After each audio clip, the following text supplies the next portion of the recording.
The movie opens by introducing Emma, a kind-hearted children's teacher and a committed pacifist. On her last day of school before vacation, a dispute with her boyfriend prompts her to spend the break with her father instead. Before leaving, she stops by the receptionist, who hands her a backpack filled with camping supplies left by her cousin. Meanwhile, a criminal gang is seen loading boxes into a van, preparing to transport illegal goods under the orders of their leader, Bosman. He gives them instructions before they set off. Emma begins her journey to her father's property and calls him to time her trip, as he is highly protective of her. While driving, she receives a message from her boyfriend and is visibly upset. She pulls over to respond, revealing their argument was about a fight he got into. He claims self-defense, but Emma, being a firm believer in peace, is furious and wants a non-violent partner. She then continues her drive. Elsewhere, a police officer stops the gang's van and asks for Pete's documents.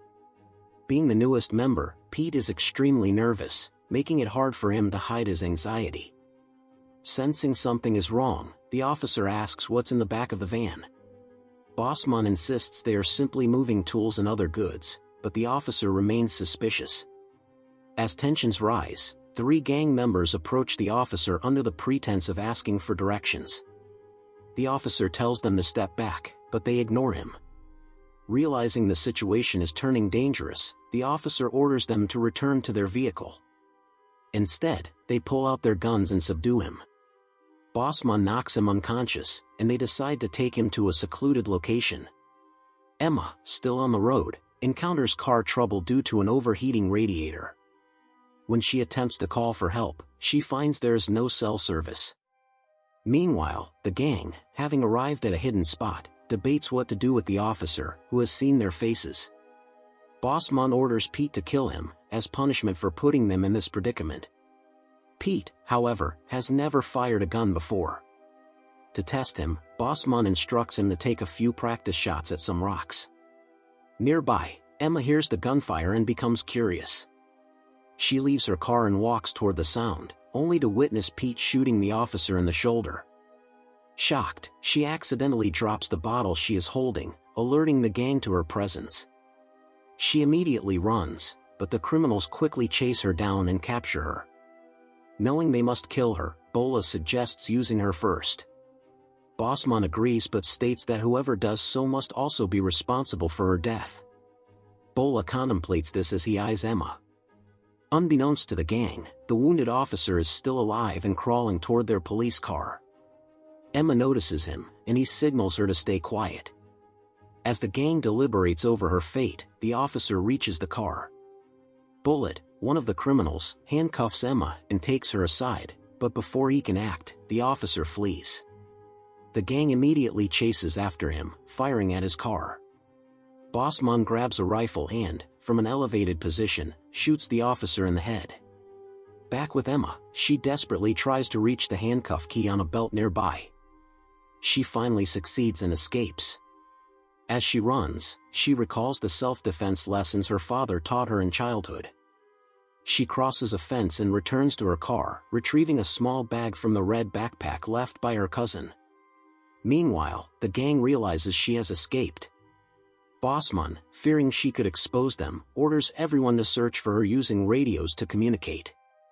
Emma's father, growing worried, notices she hasn't arrived or contacted him. He calls her phone but only reaches her voicemail, increasing his concern. Emma, terrified and hiding, tries to calm herself. She searches her backpack for anything useful. Meanwhile, a local farmer spots her abandoned car and finds her documents. Recognizing Emma's name, he repeatedly calls out for her but gets no response. Realizing something is wrong, he moves to an area with a signal and calls Emma's father, who immediately sets out to meet him. The gang, tracking Emma, finds multiple sets of footprints. Pluto, another gang member, suggests splitting up into pairs to search more effectively. Emma, realizing she is leaving an obvious trail, decides to mislead them by creating false tracks before heading in a different direction. Eventually, she finds a water source and hydrates herself. However, Bola and another gang member soon spot her. Instead of alerting the others, Bola decides to take advantage of the situation for himself. Though his companion is uneasy, he does not intervene. Warns him to back off before suddenly stabbing him multiple times in the stomach with a knife. She now understands her father's teachings about violence. Meanwhile, Emma's father arrives at the scene and analyzes the tracks. He deduces that his daughter has escaped but is being pursued by 6 men. He explains to the farmer that he trained Emma in self-defense since childhood, but she turned away from violence after once killing an animal. Back at the gang, Bola's absence is noticed. His companion checks on him and finds Emma gone and Bola dead. He immediately alerts the rest, saying Bola made a mistake. Emma, overhearing their radio conversation, quickly flees. One of the criminals begins chasing her, but she cleverly uses their own radios to manipulate them. She falsely announces that she called the police, who will arrive in 2 hours, hoping to scare them off. The gang, however, is determined to eliminate her. One pursuer gets close, but Emma ambushes him by throwing a heavy rock at his head. Believing him dead, she approaches, but he suddenly grabs her leg and starts choking her. Struggling, she manages to grab a nearby gun and shoots him. The other criminals hear the gunshot over the radio and demand answers. Emma coldly replies that she has killed a second gang member, only 4 more to go. The gang begins feeling sick after unknowingly drinking tainted water, but Bosman pushes them to keep going. When they spot Emma in the distance, he shoots at her, grazing her. She flees toward an abandoned building. Bosman orders the rest of the gang to finish her while he provides cover fire. Inside the structure, Emma sets a trap using a sharp metal piece. When one of the thugs enters, she ambushes and kills him. Meanwhile, Bosman notices Pete slacking and threatens to leave him behind if he doesn't contribute. Pete searches for Emma and eventually finds her in a shed, but she quickly disarms him and holds a knife to his throat. Pete pleads for his life, claiming he is also a pacifist. Emma hesitates and spares him. However, as soon as Pete steps outside, he betrays her, yelling to alert the others.